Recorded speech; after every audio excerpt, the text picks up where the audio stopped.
அவசரகால சட்டத்தை நீடிக்கின்ற இந்த விடயம் சம்பந்தமாக உண்மையிலே இந்த அவசரகால சட்டத்தை நீடிக்க வேண்டுமா என்கின்ற விடயம் கேள்விக்கு உட்படுத்தப்படுகின்றது. காரணம், எமது ஆளும் தரப்புகள் இன்று நிம்மதியான ஒரு நாட்டிலே மக்கள் வாழக்கூடிய சந்தர்ப்பத்தை நாங்கள் இந்த வந்த ஒரு வருடத்திலே ஏற்படுத்தி கொடுத்திருக்கின்றோம் என்று கூறுகின்ற அதே சந்தர்ப்பத்திலே இவ்வாறான ஒரு அதிகாரத்தை காண ஒரு சந்தர்ப்பத்தை கோருவது என்பது கவலைக்கிடமான ஒரு விடயமாக காணப்படுகின்றது.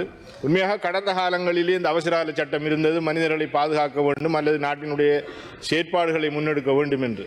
அந்த அடிப்படையிலே தான் இது தொடர்ச்சியாக ஒரு அரசாங்கத்தினாலும் ஒரு வருடத்துக்கோ அல்லது 6 மாத காலங்களுக்கோ கால நீடிப்பு செய்து வந்த வரலாற்றை நாங்கள் பார்க்கின்றோம்.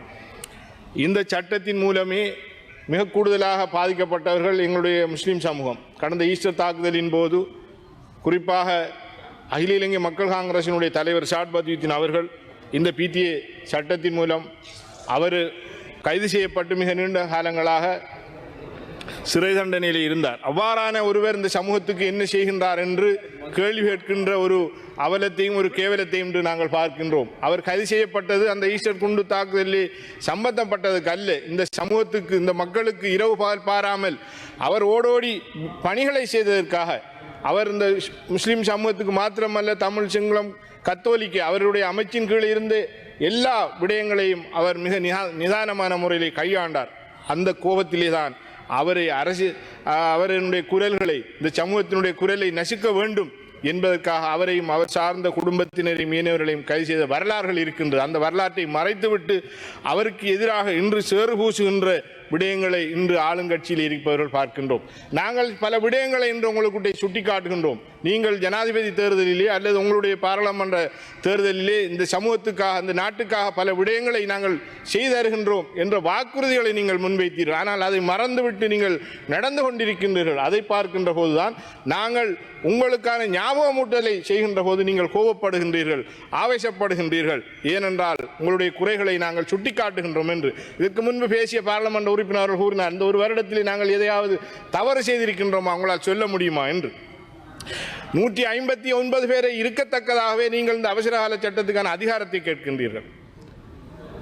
ஆனால் பிரஜாசக்தி என்கின்ற ஒரு பதவியை உங்களுடைய கட்சி சார்ந்த உங்களுடைய கடைக்கு போனவர்களுக்கு அந்த பதவிகளை வழங்குவதற்காக யாரிடத்திலேயும் எந்த கேள்விகளும் கேட்காமல் அமைச்சரவை பத்திரத்தின் மூலமான ஒரு அறிவித்தல் மூலம் பிரதேச செயலாளரை, பிரதேச சபையினுடைய தவிசாளர், கௌரவ உறுப்பினர்கள், ஈடிஓமார்கள், அதே போன்று கிராம சேவை உத்தியோகத்தர்கள், சமுத்தி உத்தியோகர்கள், ஏன் பாராளுமன்ற உறுப்பினர்கள் சமர்ப்பிக்கின்ற அபிவிருத்தி திட்டங்களை கூட அவர்கள் அனுமதிக்க வேண்டும்,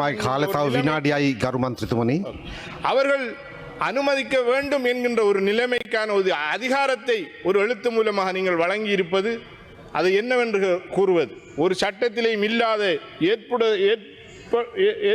உட்படுத்த முடியாத ஒரு விடயத்தை நீங்கள் கொடுத்திருக்கின்றனர். எனவே இவ்வாறான விடயங்களை நாங்கள் உங்களிடத்திலே நாங்கள் சுட்டிக்காட்ட வேண்டிய தேவைகள் எங்களிடத்தில் இருக்கின்றது. அதன் அடிப்படையிலே அதனை கூறுகின்ற போது அரசாங்கத்தினுடைய அந்த செயற்பாடுகளை பாதுகாப்பதற்காக வேண்டி நீங்கள் நடந்து கொண்டீர்கள். எங்களது பிரதேசத்திலே தொடர்ச்சியாக அந்த கடல் அரிப்பு என்று நாங்கள் பேசுகின்றோம். அது ஒன்றும் யாரும் காதலில் எடுக்கக்கூடிய வகையில் காணப்படவில்லை. இப்போது நெல் அறுவடைக்கான காலங்கள் வந்திருக்கின்றது. நெல் சந்தைப்படுத்துகின்ற அந்த நிலையங்கள் பழுது பார்க்கப்பட வேண்டிய ஒரு தேவை இருக்கின்றது. அதற்கான நிதிகளை ஒதுக்குங்கள்.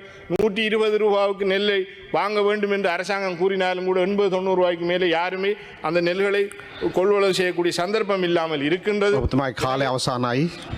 எனவே இதற்கான வாய்ப்புகளை ஏற்படுத்தி கொடுக்க வேண்டும் என்று கூறுவதோடு, நிந்தவூரினுடைய ஆதார வைத்தியசாலையிலே தொடர்ச்சியாக ஒரு வைத்திய அதிகாரி அத்தியட்சகர் இல்லாமல் அந்த வைத்தியசாலையினுடைய ஏனைய விடயங்கள் இழுபறியில் இருக்கின்றது. எனவே அதற்கான ஒரு பொருத்தமானவர்களை நியமிக்க வேண்டும். அந்த வைத்தியசாலை 2 சுகாதார இராஜாங்க அமைச்சர்களை கொண்டு அந்த வைத்தியசாலை முன்னெடுக்கப்பட்ட ஒரு வைத்தியசாலையாக காணப்படுகின்றது.